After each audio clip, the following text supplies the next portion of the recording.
सैनिक फार्म के लोगों को कैसे बुलाऊं।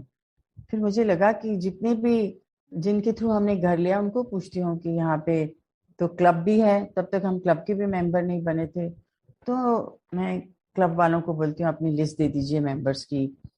उनको मैंने कहा कि भूषण अंकल आप हमारे को लिस्ट दीजिए जिन लोगों को आपने घर दिलाए होंगे, उनके फोन नंबर वगैरह आपके पास होंगे। तो उन लोगों ने थोड़ी बहुत हेल्प करी। और उन दिनों इतना ज्यादा मोबाइल का प्रचलन था नहीं, बहुत ज्यादा। और था भी तो किसी की लिस्ट बनी हुई नहीं थी। तो कुछ लैंडलाइन से फोन करके, कुछ मोबाइल से फोन करके फाइनली वो दिन आया जिस दिन गुरुजी ने घर आना था।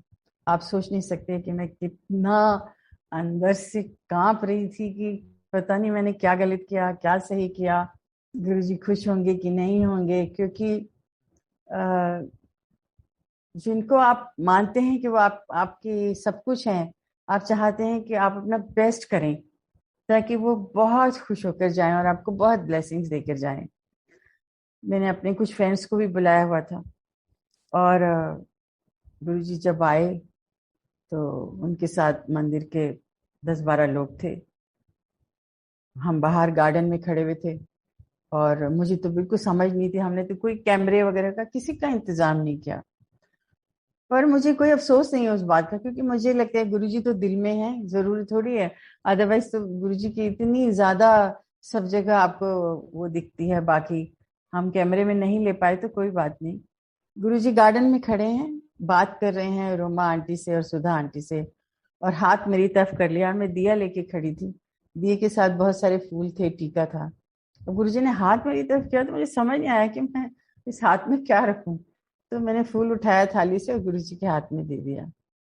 और संजय जी, मैं आपको कह नहीं सकती, वाकई जैसे भोले शिव शंकर गुरुजी को कहना चाहिए। कोई चेहरे के ऊपर कुछ नहीं, हर समय गुरुजी की मुस्कुराहट ही रहती थी। गुरुजी ने फूल लिए, देखा, फिर कहने लगे अच्छा बता अंदर कहाँ से चलेंगे। मैंने कहा गुरुजी ये गेट खुला है, यहीं से आपके लिए वो है। हम आए, अंदर बैठे। गुरुजी सारी यहाँ की संगत आ चुकी थी, जितने भी लोगों को हमने इनवाइट किया था। कुछ मैंने अपने फ्रेंड्स को इनवाइट किया था, उसमें कुछ एक दो सीनियर लोग भी थे। सरकारी मतलब जैसे नेशनल स्मॉल इंडस्ट्रीज कॉरपोरेशन के जनरल मैनेजर फाइनेंस देखते थे, वो आए थे। तो ये सब लोग आए, मेरी फ्रेंड्स आई थी जो कि कुछ एक दो ज्वेलरी की बिजनेस करती हैं, कुछ फ्रेंड्स और भी थी। और सबने गुरुजी को प्रणाम करने के बाद यहाँ पर एक एसोसिएशन है जो कि सुरजीत वासु स्कूल के नाम से है। उनके जो मिस्टर वासु हैं वो आधे घंटे तक गुरुजी को अपने स्कूल के बारे में बताते रहे। और संगत जी, गुरुजी का बड़प्पन आप ये देखिए कि आधे घंटे तक जब वो बोलते रहे, गुरुजी ने एक बार भी ये नहीं कहा, ना किसी को इशारा किया कि इनको बोलो कि चुप हो जाएं, या चुपचाप सुनते रहे। अच्छा, अच्छा, अच्छा। हम सुन के थोड़े से बोर हो गए कि भाई ये तो बंद ही नहीं कर रहे, गुरुजी को सुनाते जा रहे हैं, इतनी देर हो गई। पर गुरुजी आराम से सुनते रहे। गुरुजी ने एक दो बार उनसे कुछ बात पूछी और फिर कहा कि आप बहुत अच्छा काम कर रहे हो। सो इतनी इतनी मतलब गुरुजी के अंदर इतनी वो थी। मैं कहूँगी सहनशीलता की संगत। कितना भी टाइम ले ले, कितना भी वक्त ले ले, अगर गुरुजी वहां बैठे हैं तो वो सबको सुनने के लिए तैयार थे, सबको समझने के लिए तैयार थे। और उसके बाद फिर जब गुरुजी ने लंगर वगैरह ले लिया, चाय प्रसाद ले ली, तो मुझसे कहने लगे कि मुझे अच्छा लगा, तूने अच्छा इंतजाम किया हुआ था। तो मेरा मन बहुत ज्यादा खुश हुआ, बहुत ज्यादा खुश हुआ। और आप मानेंगी नहीं कि जो जनरल मैनेजर फाइनेंस के आए थे उनको गुरुजी ने मैंने तो उनको वही कह के इंट्रोड्यूस कराया था कि जनरल मैनेजर फाइनेंस है। तो कहने लगे कि वो मैनेजिंग डायरेक्टर ने बुला। और after 2 years same gentleman became the CMD of that corporation. तो गुरुजी को मेरे ख्याल से सभी कुछ पता था। और गुरुजी से जिस किसी ने भी ब्लेसिंग ली उन्होंने बहुत कुछ जिंदगी में पाया। और उसके बाद मैं आपको बताती हूँ कि मतलब हमारे हाउस को तो उन्होंने ब्लेस करा ही करा। मेरे हस्बैंड श्रीलंका में रहते थे, उनकी फैक्ट्री वहां थी, तो वह हर हफ्ते कभी दिल्ली आना, फिर श्रीलंका चले जाना, फिर हम लोग श्रीलंका चले जाते थे। तो गुरुजी वहां बैठ के कहा करते थे, जब मेरे हस्बैंड आते थे तो कहते थे श्रीलंका उठो, पिक्चर खत्म हुई, घर जाओ। और जब अंकल नहीं होते थे तो हमें कहते थे सैनिक फार्म उठ जाओ, अब घर जाने का वक्त हो गया, खत्म हो गया पिक्चर। तो गुरुजी इतने जोवियल नेचर के थे, तो लगता ही नहीं था कि गुरुजी से कुछ अ, वो रखना चाहिए कि भाई वो गुरु महाराज हैं तो आप उनके साथ कुछ डिस्टेंस रखें, आप उनको उनसे डरें, उनसे घबराएं। बिल्कुल नहीं। जब हंसते तो बिल्कुल ऐसे ही करते थे जैसे कि आप में और हम में से ही एक हैं। और बहुत ही अच्छा लगता था। तो जब अंकल वहां थे तो मुझे एक दिन बुला के कहते हैं, गुरुजी कि तू श्रीलंका हुआ। और संगत जी, मैंने कहा जैसे हम लोगों को आदत होती है चीजों को कैजुअल लेने की, मैंने भी बड़े कैजुअल तरीके से कहा, अच्छा गुरुजी मैं चली जाऊंगी। नेक्स्ट वीक मैं फिर मंदिर गई। गुरुजी ने मुझसे कहा कि तू श्रीलंका हो आई। मैंने कहा कि नहीं गुरुजी। कहते हैं श्रीलंका जा। अच्छा गुरुजी। और फिर एज यूजुअल मैंने फिर वही कहा कि गुरुजी मैं नहीं जा पाई। गुरुजी बहुत गुस्से में आगे कहने लगे, हूं तो मंदिर ना आई अगर तुझे श्रीलंका नहीं जाना तो मैं इतनी घबरा गई और डर गई। मैंने कहा कि कहीं गुरुजी मेरा मंदिर आना ना बंद कर दें। और अब मंदिर का इतना वो होता था कि खींच के चले जाते थे मंदिर में, बिल्कुल खींच के। ऐसे लगता था कि बस अब मंदिर अगर इस हफ्ते नहीं जाएंगे तो पता नहीं क्या खोएंगे हम, क्या हमारे चीज को मिस करेंगे। तो मैंने फटाफट अपने हस्बैंड को फोन किया और उनसे कहा कि मैं श्रीलंका आना चाहती हूँ। और गुरुजी ने कहा कि श्रीलंका होके आओ। संगत जी, मुझे नहीं पता पर मुझे ऐसे लगता है, जब मैं बाद में सोचती हूँ कि शायद Guruji could foresee something miss happening happening in our life, जो कि गुरुजी ने वहां मुझे भेज के शायद उस मिस हैपनिंग को खत्म कर दिया या घटा दिया या रिमूव कर दिया, मुझे नहीं पता। पर ऐसा महसूस होता है क्योंकि फिर मैं श्रीलंका गई, वहाँ 5-6 दिन रही। और हमारे काफी वर्कर्स इंडिया से जाते थे श्रीलंका में फैक्ट्री के लिए। और गुरुजी को मैंने आके बताया कि गुरुजी मैं होके आ गई हूँ। संगत जी, श्रीलंका में जो हमारी फैक्ट्री थी, उस वो फैक्ट्री के अंदर एल्यूमिनियम रॉड्स बनती थी और कॉपर रॉड्स बनती थी। और जो रॉ मटेरियल आता था, ये बिल्कुल डिफरेंट सा सत्संग है, जो कि आपको आपने आम लोगों की जिंदगी में नहीं सुना होगा। पर मैं सोचती हूँ कि थोड़ा सा मैं आपके साथ शेयर करूँ। हो सकता है कि मेरे बेटे ने भी शेयर किया हो। पर मैं आपको बताना चाहूंगी कि वो जो रॉ मटेरियल आता था उसमें छोटे छोटे से, कई बार क्योंकि उन दिनों मिडिल ईस्ट में लड़ाई चल रही थी, तो हाँ छोटे छोटे हैंड ग्रेनेड्स वगैरह आ जाते थे। और they were suppose to sort out, सारे वर्कर्स उसको सॉर्ट आउट करके जो भी मटेरियल उनको उसमें अलॉय में डालना होता था, उसको वो अलग करके और फिर वो उसको फर्नेस में डालने के लिए अलग कर देते थे। इसी सॉर्टिंग आउट में कुछ वो फट गए, जो छोटे वाले हैंड ग्रेनेड्स होते हैं फट गए। तो 3-4 जो वर्कर्स थे उनमें से एक वर्कर तो बहुत ही सीरियस हो गया और उसकी जो हेड है, खोपड़ी बिल्कुल फट गई, दो में हो गई। जुड़ी हुई थी पर दो में हो गई। सारे लोगों को हॉस्पिटल लेके भगाया गया। और बहुत सारा कुछ परेशानी सी लगी कि भाई, मेरे हस्बैंड बाई चांस उन दिनों इंडिया आए हुए थे, तो हमने उनको जाने से रोका क्योंकि उन्हीं दिनों यहाँ पे इंडिया में भी भूषण स्टील नाम की कंपनी थी, वहाँ पे मिस्टर भूषण को अंदर कर दिया गया था। तो हमने सोचा कि श्रीलंका जाएंगे तो श्रीलंका में इनको भी अंदर कर देंगे, ये सोच के कि भाई आपने कुछ गलत चीजें इंपोर्ट करी हैं। सो जो जनरल मैनेजर था वो हैंडल करते रहे, सारे लोगों को हॉस्पिटल में पहुंचाया गया और हमने बहुत प्रे की। और आप मानेंगे संगत जी, क्या गुरु जी की वो थी कि सारे वर्कर ठीक हो गए। और जो वर्कर हम सोच रहे थे कि ये तो कभी भी बच ही नहीं सकता, उसका सारा सिर सिल गया, सिर्फ उसकी थोड़ी सी एक आंख में खराबी रही, बाकी वो कंप्लीटली ठीक हो गया। उन सबको जो भी कंपनसेशन देना होता है वो सारा दिया गया फैक्ट्री की तरफ से। पर ये गुरुजी की लीला थी और हमें लगा कि ये सिर्फ गुरुजी ही कर सकते हैं। और हमें मुझे लगा नहीं कि ये किसी ऑर्डिनरी इंसान के बस की चीज है, क्योंकि वो इतने इतना ज्यादा बड़ा एक्सीडेंट था कि वो पॉसिबल नहीं था। आप देखिए जो ऊपर की छत थी, फर्नेस की आग से वो छत सारी फट गई, क्योंकि श्रीलंका में बरसात बहुत आती है। तो वो रेंज से ऊपर से ठंडा और नीचे से ये गरम जलता हुआ जो आग का फर्नेस था, उससे वो पूरी छत फट गई और साथ में फिर ये सब हुआ। तो फैक्ट्री तो क्लोज करनी पड़ी, पर ये सारा इवेंट जो है वो थोड़ा कंट्रोल हुआ।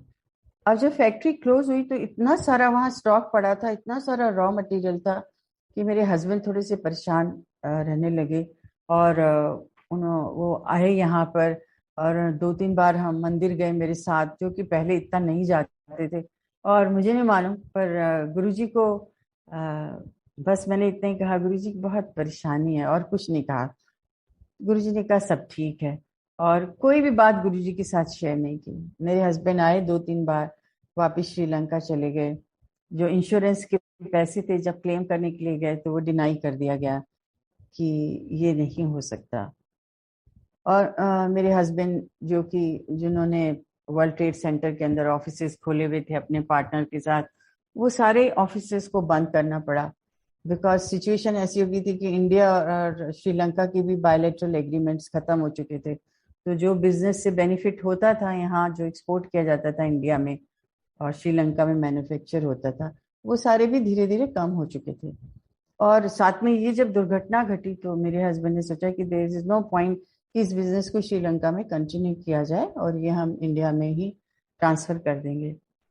पर वो तभी पॉसिबल था जब सारे बैंक के लोन वगैरह वहाँ पे दिए जाएं, उनको वापस किए जाए, और उसके बाद ही कुछ हो सकता था। इतना रॉ मटेरियल पड़ा था, इतना फिनिश स्टॉक रेडी था।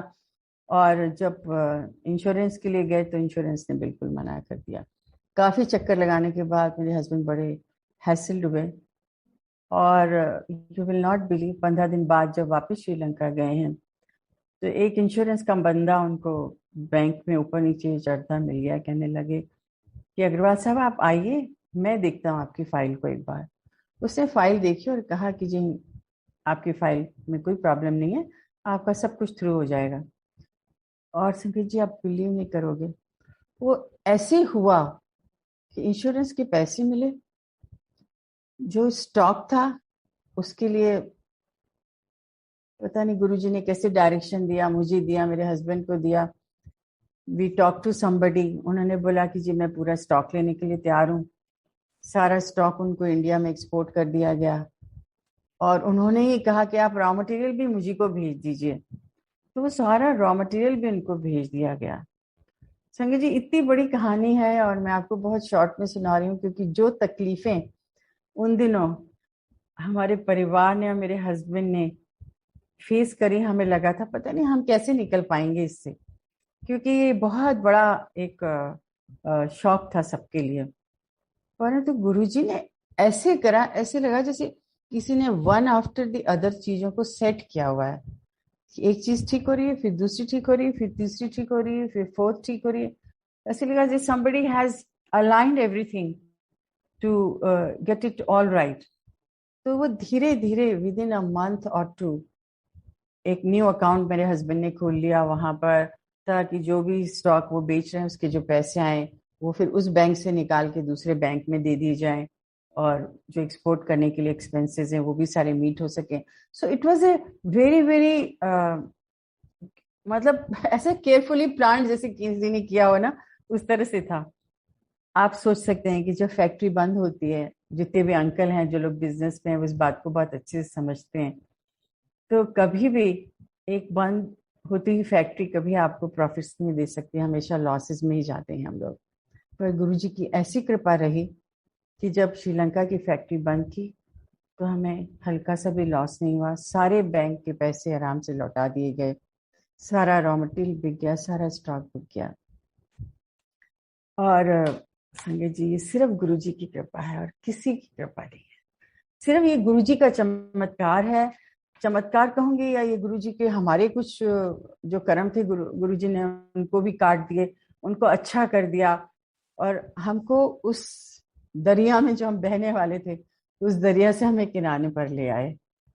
और इस बात का मैं जिंदगी में शुक्राना कर करके सवेरे से शाम, शाम से रात, सोते उठते मैं हर समय गुरुजी को शुक्राना करती हूँ कि गुरुजी आपने हमारी जिंदगी में जो हमें रोल प्ले किया है उससे अच्छी कोई नहीं चीज है। और मैं हमेशा ये कोशिश करती हूँ कि गुरुजी ने जो भी शिक्षा दी है, गुरुजी ने कहा कि किसी की निंदा मत करो, जो निंदा करता है जो सुनता है वो दोनों ही गलत हैं। कोशिश करती हूँ कि हम अगर गुरुजी के पास हैं तो हम वो सब फॉलो कर सकें जो गुरुजी चाहते थे, क्योंकि सिर्फ पाना ही हमारा अधिकार नहीं बनता। हमारा ये कर्तव्य भी बनता है कि जो गुरुजी ने हमें कहा है हम उसको फॉलो करें। और गुरुजी हमेशा यही कहते थे, नीडी लोगों की हेल्प करो और जितना हो सके लव बांटो, हैप्पीनेस बांटो। मैं अभी 2 दिन पहले भी कहीं सत्संग कर रही थी, मैंने कहा कि जितनी भी शिव पुराण गुरुजी ने अपने हाथ से लोगों को बांटी है उस सब शिव पुराण पे लिखा हुआ है विथ लव एंड हैप्पीनेस। तो ये गुरुजी हमेशा कहते थे कि ये एक प्राइमरी इम्पोर्टेंट जो है इशू है कि हमको लव और हैप्पीनेस, ये दो चीजें हमेशा अपनी जिंदगी में और दूसरों की जिंदगी में लाने की कोशिश करनी चाहिए। तो संगत जी, मैं ये बात कभी भी नहीं भूलती और मैं हर समय यही सोचती हूँ कि हमें वो सब बिल्कुल फॉलो करना चाहिए जो कि गुरुजी हमें चाहते हैं करने के लिए। कोविड में मेरी डॉटर को कोविड हो गया, कहीं डॉक्टर के पास दिखाने चली गई थी, वहां से वापस आई तो अप्रैल के मंथ में 10 दिन बाद ही उसको कोविड हो गया। और हम लोग सब वरीड हो गए कि भाई बच्चा भी इसके पास सोया है और अमित को ना हो गया हो, बच्चे को ना हो गया हो। तो उसको तो आइसोलेशन में रखा, पर अमित ने कहा कि मम्मी मैं बच्चे को लेके अलग आइसोलेट हो जाता हूँ और आप लोग अलग हो जाओ। हम सब लोग आइसोलेट हो गए और गुरु जी की कृपा थी, पूजा को कोविड हुआ, बाकी घर में सब स्वस्थ रहे और पूजा भी महीने भर के अंदर बिल्कुल स्वस्थ हो गई। ये गुरु जी की कृपा थी और कुछ भी नहीं। मैं तो यही सोचती हूँ कि जिंदगी देने वाले ही वो हैं और तो कोई है भी नहीं जिंदगी देने वाला। और आप देखिए कि मैं एक दिन, क्योंकि कोविड की वजह से बाहर नहीं जा सकते थे, तो मैं एक दिन वॉक कर रही थी अपनी लॉबी के अंदर ही, थोड़ा सा जल्दी चलना शुरू किया तो मैं बिल्कुल अपने बैग के ऊपर इतनी जोर से नीचे गिरी, मेरे दोनों टांगे ऊपर and on my हिप्स I had fallen. और बहुत जोर से मेरे मुंह से चीख निकली और मुझे लगा कि मेरी तो सारी हिप बोन टूट गई होगी। और जब मैंने अपने पैर सीधे किए सबने मुझे पकड़ा और कहा कि हम तुम्हें गोदी में उठाते हैं। मैंने कहा नहीं, मुझे एक बार ट्राई करने दो। और मैंने वो एक बार ट्राई किया तो मुझे ऐसा महसूस हुआ कि नहीं, गुरुजी कह रहे हैं तो ठीक है, मैं तेरे कुछ नहीं होने देना। और मैंने अपना पैर रखा, मैंने कहा कि मैं धीरे से खड़ी भी होती हूँ एक बार, हल्के से हल्का सा खड़ी होके सबका सपोर्ट लेके मैंने अपने बेड पे जब मैं लेटी हूँ तो मुझे दर्द तो बहुत था, आई वॉज वेरी पेनफुल। मैंने पेन किलर खाया। मॉर्निंग में जाके सबने कहा कि भाई हो सकता है कि हेयरलाइन क्रैक हो गया हो या कुछ हो गया हो, तो we got the MRI done. कुछ भी नहीं था, टचवुड। मैं आपको बोल नहीं सकती कि मुझे लगा जैसे गुरुजी ने ही मेरे को बिल्कुल सेव किया है। और तो जिस तरह से मैं गिरी थी, मेरा बचना नामुमकिन था कि मेरी हड्डी ना टूटे, it was impossible. But I was बिल्कुल within 1 month after taking full bed rest और डॉक्टर्स की थोड़ी सी दवाइयाँ लेने के बाद I was perfectly hale and hearty. और मुझे लगा कि गुरुजी का सपोर्ट और गुरुजी का साथ और गुरुजी की हैंड होल्डिंग ही सारा कमाल करती है, सारी वो दिखाती है और कुछ भी नहीं। संजय जी, गुरुजी का चले तो जरूर गए हैं गुरुजी, पर मुझे तो अपने हर घर के कोने में गुरुजी दिखाई पड़ते हैं। मेरा छोटा सा ग्रैंडसन है और मैंने गुरुजी को बहुत शुक्राना करा जब वो हुआ। पता नहीं क्यों मुझे बार बार लगता है कि मेरा ये ग्रैंडसन ही गुरुजी ही है। और वो जब भी कोई बातें करता है या कुछ प्यार करता है तो मुझे लगता है कि गुरुजी हमारे घर में आ गए। तो हम अपने मन से, हम अपने, जो हमारी आत्मा है उससे कितने ज्यादा गुरुजी के साथ जुड़े हुए हैं, ये सब इस पे डिपेंड करता है। जब हम गुरुजी का ध्यान लगाते हैं, लोग बहुत सारी बातें करते हैं कि मुझे गुरुजी सपने में आए, मुझे गुरुजी ने ये कहा वो कहा। पर गुरुजी हमेशा कहते थे कि डायरेक्ट कनेक्शन से अच्छी और कोई चीज नहीं है। और मेरे सपने में गुरुजी सिर्फ एक ही बार आए, इतने सालों में सिर्फ वंस, और कभी भी नहीं आए। और मैं गुरुजी को हर चौथे दिन कहती हूँ कि गुरुजी प्लीज सपने में दर्शन तो दे दीजिए, पर कभी भी नहीं आते। और वो लोग शायद बहुत भाग्यशाली हैं जिनके सपनों में आते हैं। पर मैं बार बार ये सोचती हूँ कि गुरुजी सपने में शायद उस दिन आएंगे जिस दिन मैं उनके लेवल तक आ जाऊं, उस लेवल तक आ जाऊं जिसमें एक गुरु अपने भक्त से एक्सेप्ट करता है कि ये मेरा भक्त मेरे कहने पर चले, मेरा मेरी मैंने जो बातें कही है उसको माने और उसके ऊपर अमल करे। तब शायद गुरुजी उस दिन मेरे सपने में आएंगे या मुझे और फर्दर मेरी हैंड होल्डिंग करेंगे। अभी उन्होंने हाथ तो पकड़ा हुआ है मुझे लगता है, पर मुझे ये नहीं मालूम कि मैं अभी उस लेवल तक पहुंची या नहीं पहुंची, क्योंकि उसके लिए थोड़ी मेहनत तो करनी पड़ती है। हमारे अंदर जो भी क्रोध है, हमारे अंदर जो भी एक्सपेक्टेशंस हैं, हमारे अंदर जो लालच है, हमारे अंदर जो कंपटीशन है, उस सबको खत्म करने के लिए बहुत बहुत बहुत मेहनत करनी पड़ती है। गुरुजी कहते थे कि अपने मन को बिल्कुल साफ रखो, और वो साफ तभी हो पाएगा जब ये सारी गलत चीजें हमारे मन के अंदर, हमारी आत्मा के अंदर से कम होंगी। और आपको और भी एक बड़ी इंटरेस्टिंग बात बताती हूँ कि मैं गुरुजी के साथ, अपनी बेटी के साथ जब मंदिर आती थी, तो गुरुजी ने एक दिन मेरी बेटी से कहा कि तू ना अपनी माँ के साथ ना आया कर, ये तेरी माँ सारी ब्लेसिंग्स ले जाती है, तू तो अलग से आया कर। तो गुरुजी बहुत लोगों को बोलते थे कि साथ में नहीं आना, पर जब गुरुजी ने मुझे मेरी डॉटर को कहा तो मुझे थोड़ा अजीब सा तो लगा। पर मैंने कहा कि नहीं गुरुजी, जो भी गुरुजी कह रहे हैं उसका कोई मीनिंग होगा।